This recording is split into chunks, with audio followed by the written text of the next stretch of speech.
There's a lot in this world that I really don't understand that goes on. And maybe it's like, I think sometimes maybe I'm not privy to some sort of Gnostic information or knowledge that people have about the world or about humanity. Or maybe it's just, I'm not smart enough. I think it's mostly that. Which, thank God I'm not smart enough. I think if I were a little bit smarter, the diocese would send me away for studies, and I don't want that. I hold on to that lower GPA with pride.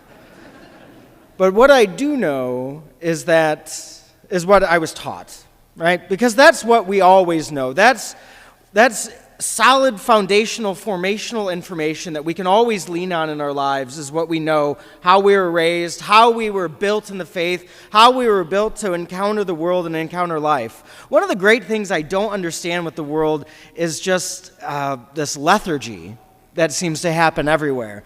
Lethargy when it comes to standing up for what's right. Lethargy for working, for just getting the job done.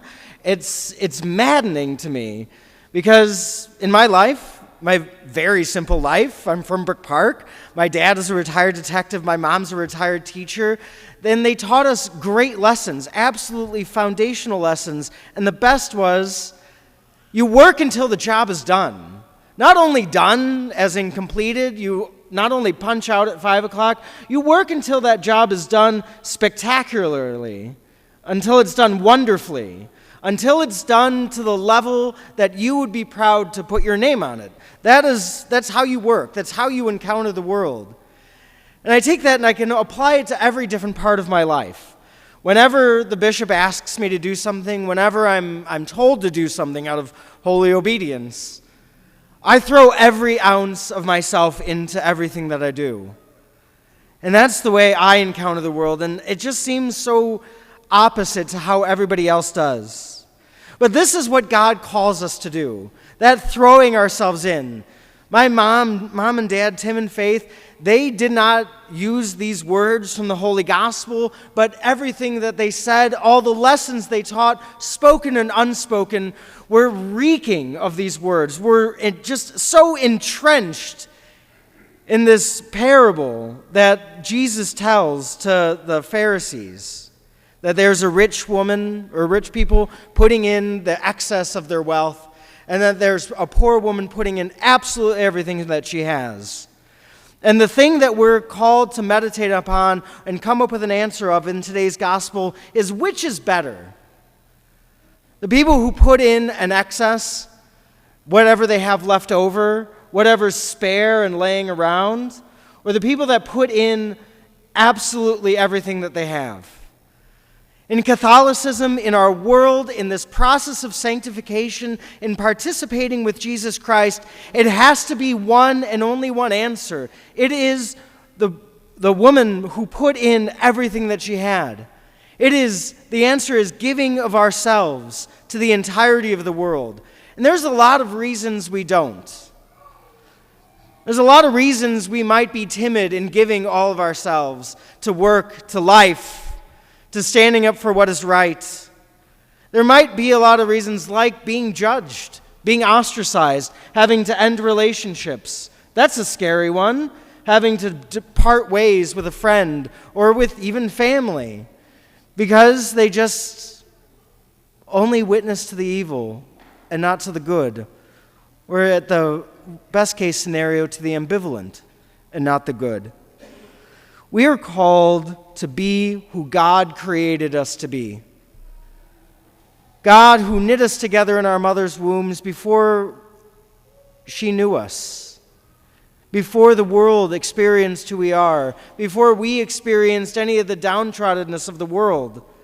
God created us with everything that is necessary to fulfill the mission that He calls forth from us.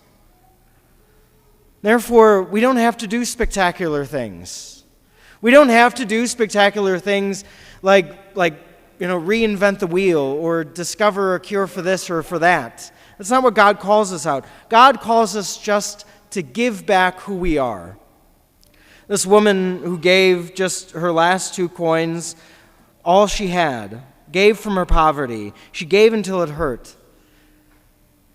She is the example of the Catholic Church on earth, that we must give everything that we have, that we must never stop. We might experience victories in this world, and we will experience small victories. We will experience the passing and protection of life.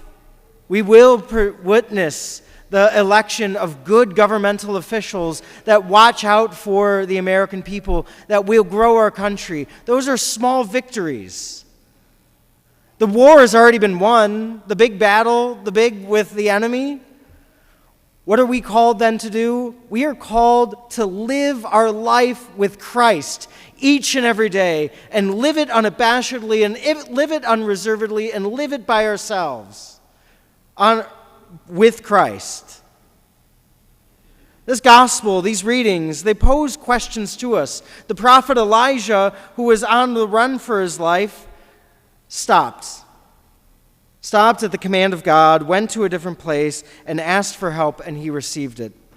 He received it because someone else was willing to give all they had. This is how the church functions. We all give what we have. We can't give what we don't have. That's illogical.